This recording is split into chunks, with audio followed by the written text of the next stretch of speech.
and I think one of the manliest things and the most alpha male thing a guy can do is what you and I do, which is work for yourself. You know, Yeah. I think guys like us, we don't do well answering to others for a long time. No, I never have. I don't think I worked for somebody else for more than a year at the longest, and that was just a couple of times. My brother and I went into business when I first started this company. I had this one company I have, and he had been working at a company called Monsanto for quite a few years, but they had laid him off, and they laid off and on for years until he finally Mhm. retired. But he said, "How can you stand not knowing whether you're going to get money? A job's going to come in." I said, "Well, you just have to trust." But the Mhm. reality is, as you know, big companies nowadays, you may go in one day and the company's been there 50 years and it may close up and just so there is no security anywhere unless you find that security in yourself and trusting that if you do the next right thing, things will work out for you. It doesn't mean Mhm. everything is always going to be easy or simple, but I like the challenge, and I'm sure you do too. I kind of like the uncertainty. Mm. I just had a lot of. It took me, it took me a lot of years, but I do have a lot of faith and confidence in myself There you to go. figure it out, to be able to be like, you know what, like I am gonna be able to pull this off. I'm smart enough. I'm strong enough. I'm resilient enough, and I've been poor before. Like to be honest, I have all the luxury and the trinkets and all that crap. But to be honest with you, the things that made me happy before are still the things that make me happy today. For Right. me, if you tell my dad's side's from Virginia, so if you tell my white Ah, trash ass we're going to Outback, I'm fucking happy. If we're going to Outback Steakhouse, I'm like, all right, you want to go now or like yeah, when we leaving? Can we get the blooming onion?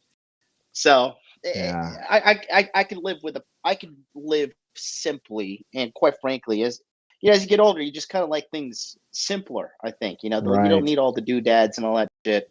right. So, Now but I'll tell yeah, you, I can tell you a little go ahead. short story about when I lived in Latin America. You talk about being poor.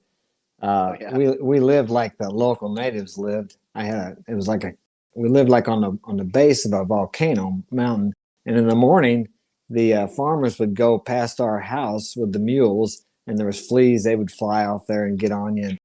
And we had a cornstalk kitchen, but I couldn't handle that, so I had to buy a hot plate and cook on that. But I was starting an English school there. I lived there for 6 years, and I would walk 12 miles a day to teach English for $1 an hour until I started getting enough clients to actually rent a building and have the school. But we lived on about $600 a month Oh well. from money that I had from the States. And that was with my wife and 3 kids. So, and we paid $100 a month for rent in this place. And it was 10 cornstalk walls and concrete, cold Hmm. shower, a stool with no lid. So we Oh slept wow. on the floor on concrete floor on just foam mattresses. So, but I'm gonna tell you what, I was with my wife at the time, ex-wife. Now that was one of the happiest, most fulfilling times I had with a woman because we were both working towards the common goal of building the school and getting clients, and it was really a great Hmm. time. Yeah, it's good when you have a woman in your life and you both are on the same page, Right. striving for that same goal. It's a kind of it's a beautiful bond and experience that you really can't replicate with some blood, quite Yeah. frankly. Like when you know what I mean, when Yeah. when you're building with a good woman, and Right. you're both she's on the same page as you. Like I've been kind of having this point in my life where I've had this eye-opening moment, started about November last year, where I just realized, like, man, this whole just endlessly fucking a bunch of girls, it really leads to nowhere, and it is kind of like a hollow lifestyle. Right. Well, when you're in your 20s, it's exciting. I mean, I would like to just go out and get laid when I was in my 20s. That was fun. I mean, I had a lot of women. I had a wife, and plus I had several steady girls and other girls I was sleeping with. And that was all exciting and fun. But when you get older, it's like I can be with beautiful girls and beautiful young girls now, but it's like I want something more than just a pretty face.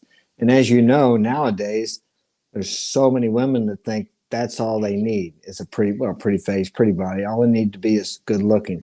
But Hmm. as you mature, you want so much more than that. Not that you want to marry every girl you meet or make her your girlfriend, but you just want something more than just beauty. Because beauty is Yeah, fleeting and it's common. yeah, yeah. I mean, that's the thing, right?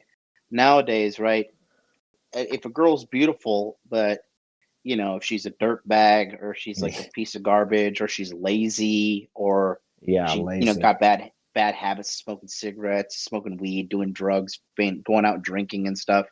Like what who wants to bring that into their life? You know what I mean? Right. Unless you're 20 years old and you just want to get laid, or, I mean, in your 20s, I mean, that's okay if you're just looking for that. But as I said, as we get older and as you've discovered, we want something a little more, something with some substance, Yeah. Oh some yeah. depth. Yeah. And then it's just for me when I am when I'm with a girl, right? The thing is, she's got to bring something to the table other than Right. that fucking vagina.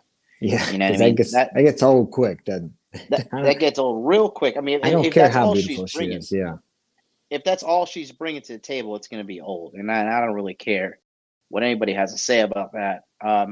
It's important that guys realize that too. That's why at the beginning of my show, I'd say, that's the reason I teach modern life dating is because I do it so guys can like learn about dating, master this skill so they can move on with their life. Because, I mean, you've probably seen it your whole life. How many guys are like slaves to pussy, slaves Yeah. to